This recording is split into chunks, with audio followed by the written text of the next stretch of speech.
two groups in American politics, a small percent of Democrats on the left and the overwhelming percentage of Republicans who are aligned on one issue. They both want Israel and support for Israel to be a one-party issue.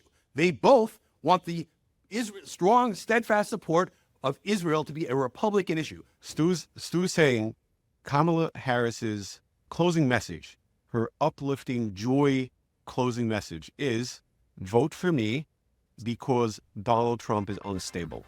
What a compelling argument.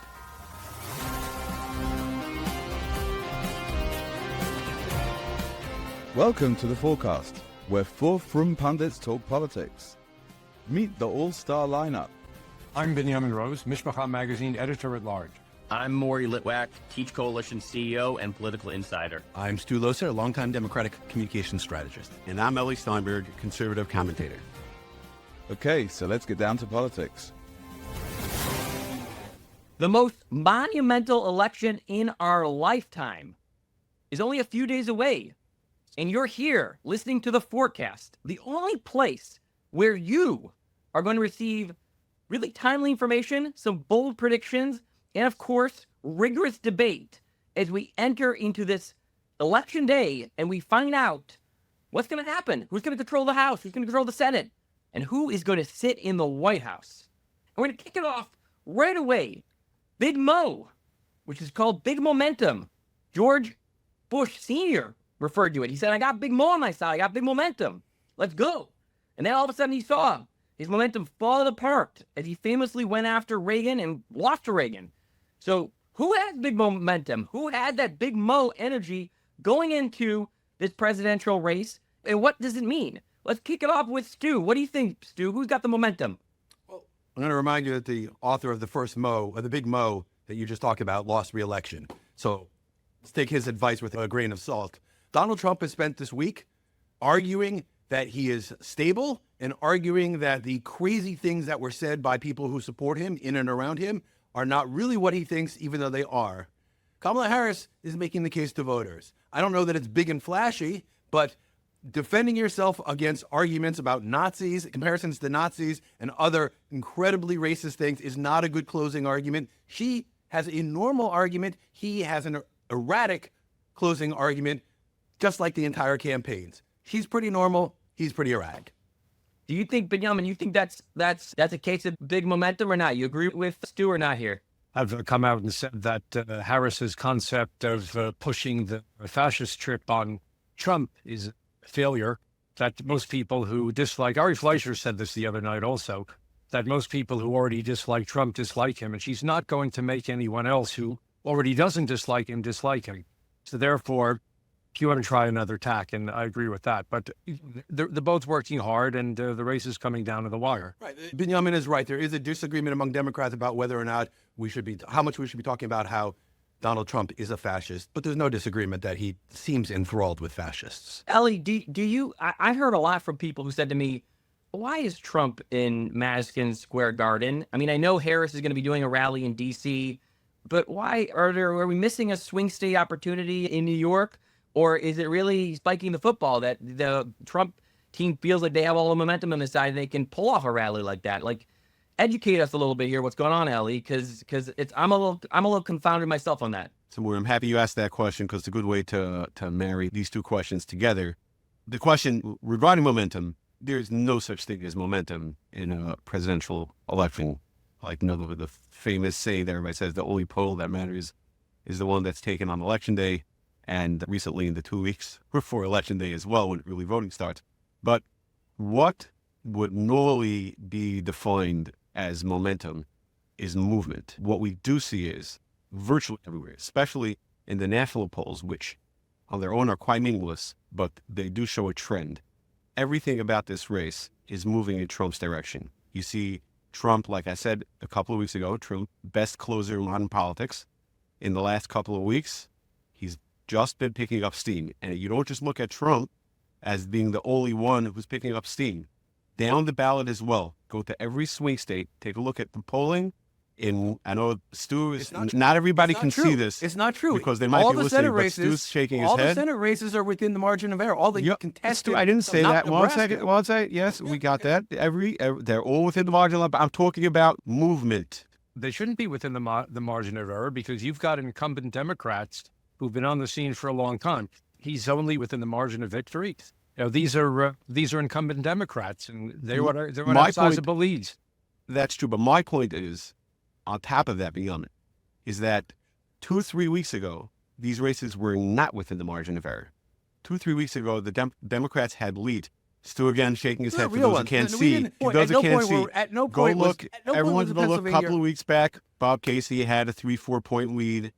Go back a few weeks ago. But here's the point. Here's the point, just to bring it all back together, is that there are a lot of down ballot races that matter to be able to have a governing agenda. When Trump goes into places where people get all hung up on, there's two parts. People get all hung up on, why is he there? Why is he there? There are down ballot races that matter. That's true. And Trump is the turnout factor in elections which he runs in like nothing else. And when he goes to places, he gets people to pull out the vote, which is why, Stu, and this because I know you look at the data the same way I do. We see all the early voting data coming in. Where the Republican early vote that's coming in is low propensity voters. Stu, you and I like to listen to what people are saying. I mean, I always like to sort of measure it by who am I hearing more of a freak out from, right? The Republican insiders, Democratic insiders, like who am I hearing more of a freak out from? And so if the week went and ebbed and flowed, like I heard it early in the week, I heard it from the Democratic Party. Then the Madison Square Garden rally happened, and I heard it from the Republican Party. Then Biden's statement came out, and then I heard it back from the Democratic Party. I mean, I do think that there is just a degree here, which is it's going back and forth a little bit. But I mean, it is the last week, which is I'm just struggling here a little bit because I gotta. Let's pivot a little bit here into the second question, which I want to ask folks, which is a number of us have been on these campaigns. The last 72 hours is the most critical. Like the early voting to a degree. It's like, okay, great. Democrats came out earlier. We have no idea how they're going to vote. We have no idea how independents are going to vote. We don't know that. We have no idea those are the people who are going to vote anyway on. Correct. We have some idea. We have some idea. It's the pollsters that have been all over the place. Okay, none of us are sitting here and saying that poll means this, so we're gonna rest our prediction on that. And tons of hurting.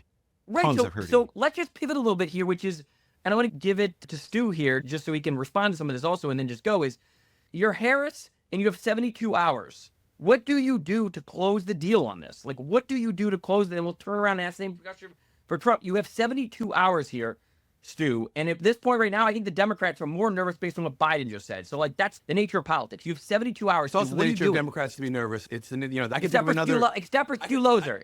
I can think of another group of individuals that a group that we're all part of that's also in their nature to be nervous about things. Right. For good reason. He has made the closing case that Trump is unstable and you cannot trust him to govern, and he's not the person. She is imperfect. He is unstable. She is imperfect. He is unable to do the job. That's her closing argument, and that's what that's what she's going with. It is the argument not for the most loyal Democrats, but for the people, the small number of people who are still out there trying to say, I don't really like either of them. Yeah, you don't really like either of them. One of them may not be to your taste. The other one may be poison. Ellie, give it to us in the framework of what would you do if you were Harris in the last 72 hours. If you were being objective and not a joker response, because we'll try to get a good objective political response from Stu also. If you were being objective, what would you do if you were her of your 72 hours, knowing based on mistakes she's made to this point? Well, it's hard to have your response that's not a joker response, which has been running a joke of a campaign. But you pulled it off.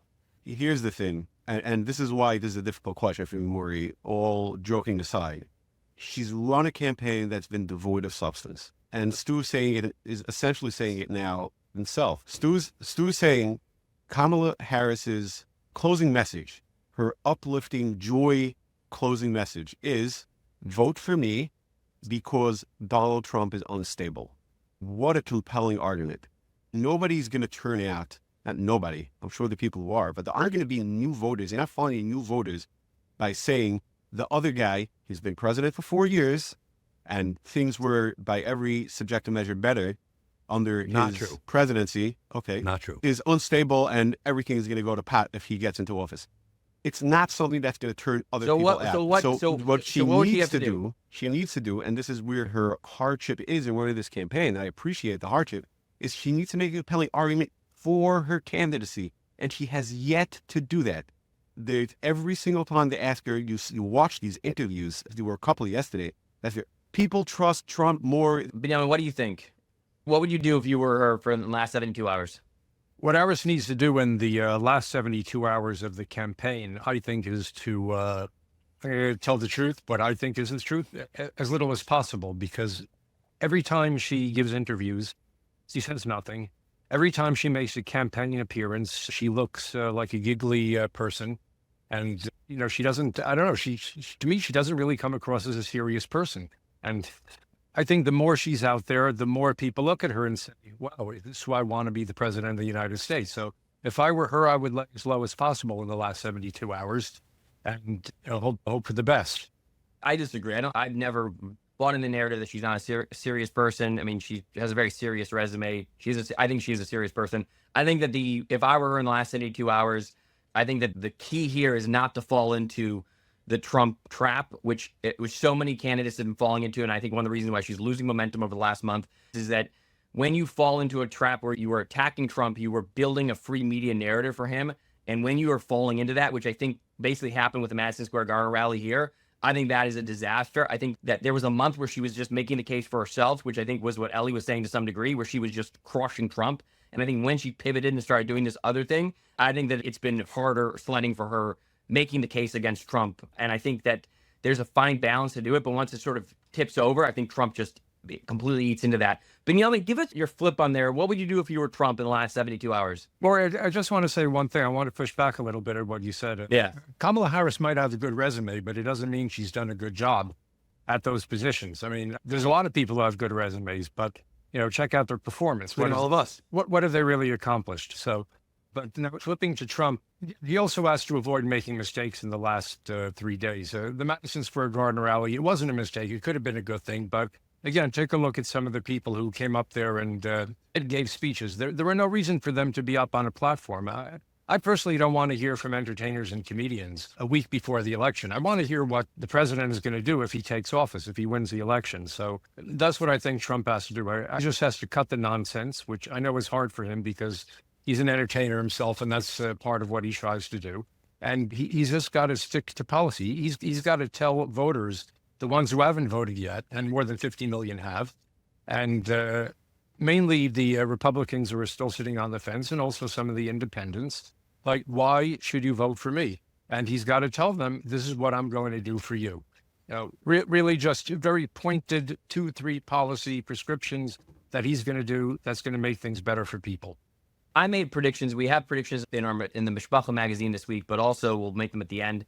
But one of the reasons why I think that Trump is going to win is because I've heard anecdotally from a number of Democrats that they still were sort of undecided on who they were going to vote for. And I've never heard that from the Republican side. They're very confident. So my advice to this in this last 72 hours for Republicans and for the Trump world is just to get your base out. And you got to get your base out if you want to win, because they're not sort of wondering if they're going to vote or not. I think that obviously that would be my advice. Stu, what do you think here in terms of the last 72 hours would you do if you were the Trump campaign? And I'll commit a good joke for you as well to respond to Ellie not taking it Only a seriously good at the one, beginning of though. that.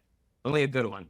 We try to give an objective opinion of what Stu believes with his Harris Walls hat Trump should do in the last 72 hours. Aside from dropping out.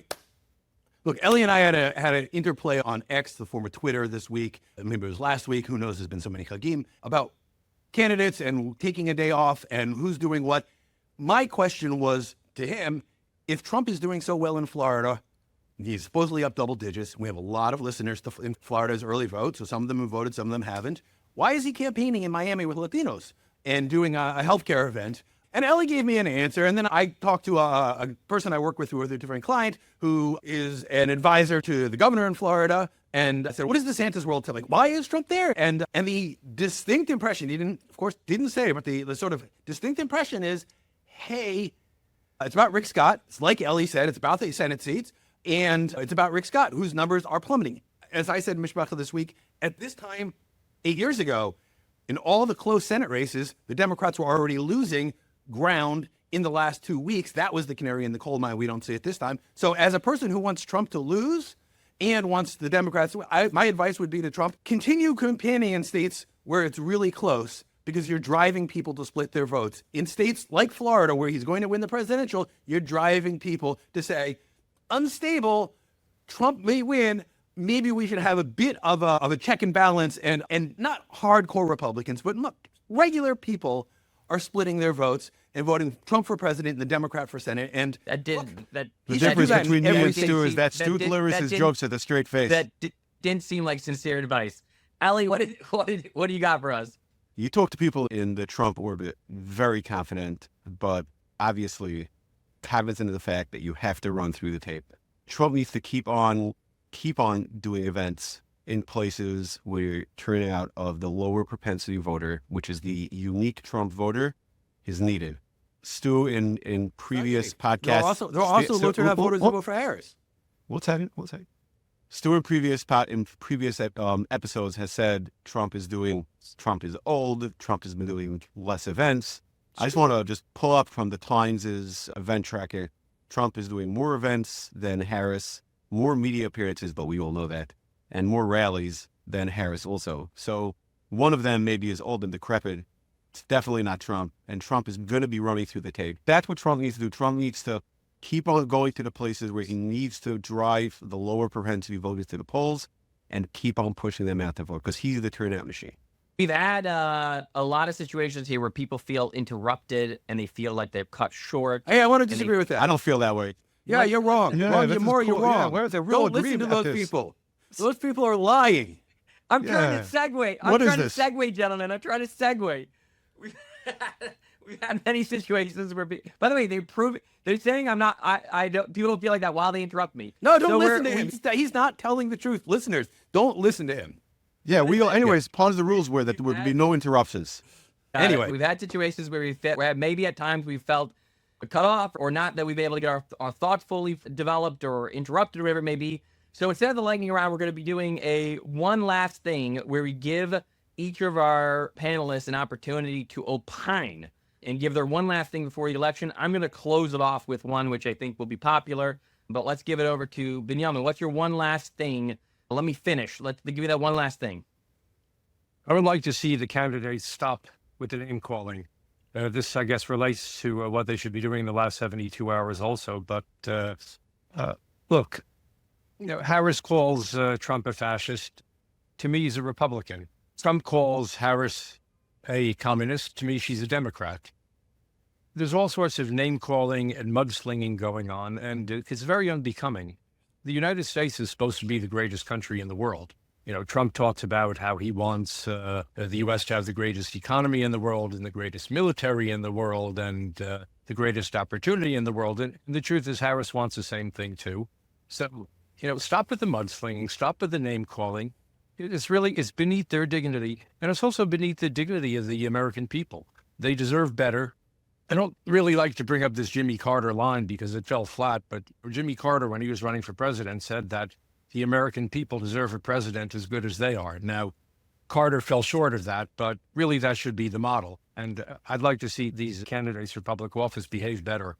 I love that. I think that's fantastic. Ellie, what do you got for us? What's the one last thing? I just responding to Binyamin. I think that first of all, I think that the American people do deserve a president, as good as they are, and we usually get that, and that's just the case. My last thing that I want to talk about is that we concentrate a lot on polls, and polls tend to be a choose-your-own-adventure sort of landscape. You can find there's so much public polling out there. You can find the poll you want to hang your hat on, saying, "Oh, look, this poll tells me what I want it to tell me."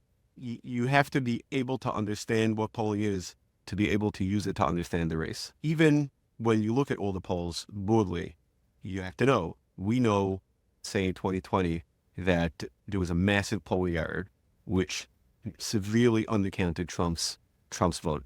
In 2016, the same thing happened. Now, people point at 2022 and they're saying 2022 polls overcounted Republicans. We know there's a very big difference between 2022 and 2020, that Trump was on the ballot. Trump is not on the ballot. we don't know what are the differences in the methodology of pollsters to be able to tell us what's going to be. So I think that one thing that everybody needs to recognize, and nobody does, at least out loud, is that we're in such uncharted territory in having so much purported data, which tells us so little, that we're really not prepared for whatever might happen election night. I actually am really grateful for this question, and I'm really grateful for Eli's setup of things that have been unreported. I think the big unreported question, the most important unreported issue, particularly of interest to our listeners and our readers, our followers, is the very real dynamic that two groups in American politics, a small percent of Democrats on the left and the overwhelming percentage of Republicans who are aligned on one issue. They both want Israel and support for Israel to be a one-party issue.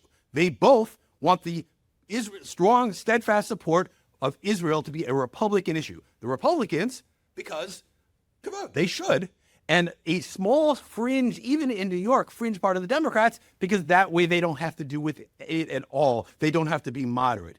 The reality is that Kamala Harris and Joe Biden are far better on Israel than they're being told. And one thing that came out this week, you made a reference to one of the videos, is J.D. Vance on the Tom Dillon show saying Israel has a right to defend itself, but America's interest is sometimes going to be distinct, which is a reasonable view for a vice president. It's also the view of every administration. And America is Israel's best friend, and there will be a little bit of daylight. We live in this world in which we have been told in our echo chamber that only the Republicans support Israel. That's good for the Republicans, and it's good for the extremist Democrats. It's not good for people who are living in the real world, a world in which Republicans never win the popular vote except for after 9/11 in almost any of our lifetimes, not since Ronald Reagan. Making Israel just the issue for the less popular party is an extreme disservice. So all of our listeners in Florida, all of our listeners in Nevada, all of our listeners in Pennsylvania, Ohio, Michigan, think about the folly and the bad idea of making Israel a one-party issue, particularly when that party says they're going to have daylight with Israel too. I actually agree with Stu 100% that it's definitely not in our interest to make not Israel and not anti-Semitism a one-party issue. I appreciate all the panelists' very thoughtful responses, which really we could spend entire programs dissecting each of them and talking about them.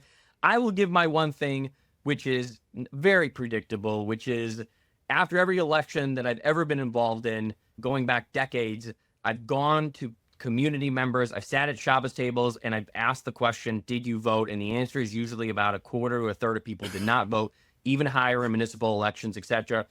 We have to get to a point where it becomes like it's a busha to not vote. It's like, what? You couldn't vote? How did you not vote? And others? And I was literally at a meeting yesterday where people said to me, well, I don't want to get jury duty, and I don't know how to do it, and it's a pain, and I don't know to be aware. That's why I wear this hat. That's why we have to take it more seriously. The hat, if you're listening, just says, don't fetch vote. It's all about education. And so if you voted and you care about it, go out and educate people. I'm not going to sit here and tell Fourcast listeners to go vote, because I'm sure you're going and voting if you listen to this.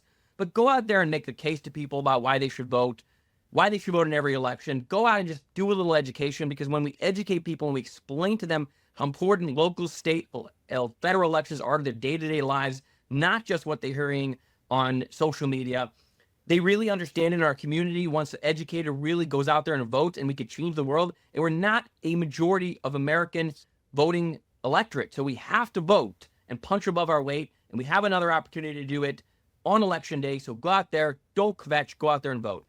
Very quickly, gentlemen, Fearless Fourcast, the ultimate Fearless Fourcast. Give us your prediction on the presidency, the Senate, and the House.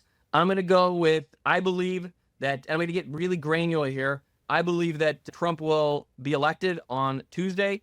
I believe he's going to, in particular, take Pennsylvania. He's going to take Arizona, and he's going to take Georgia. That's, to me, of the swing states. I think that's what he's going to take. I think the Senate's going to be at 53 states. I'm predicting a red wave for those two. Not exactly a wave on the presidential side, but enough to get the Senate to be bigger. I'm hearing enough where I think, especially in the Senate races, I think that it's going to be 53. On the House, I think it stops and it's going to be much closer. But I think the Republicans keep the House, and it's about 5. I think anybody who's heard me on this thinks I'm been very bipartisan in terms of my analysis, and people may not like it, but I'm just trying to call balls and strikes, and I think that's my fearless forecast. Stu, what do you think? Look, I respect you, and I respect your bipartisanship. I think you're wrong. I think you're wrong in the Senate.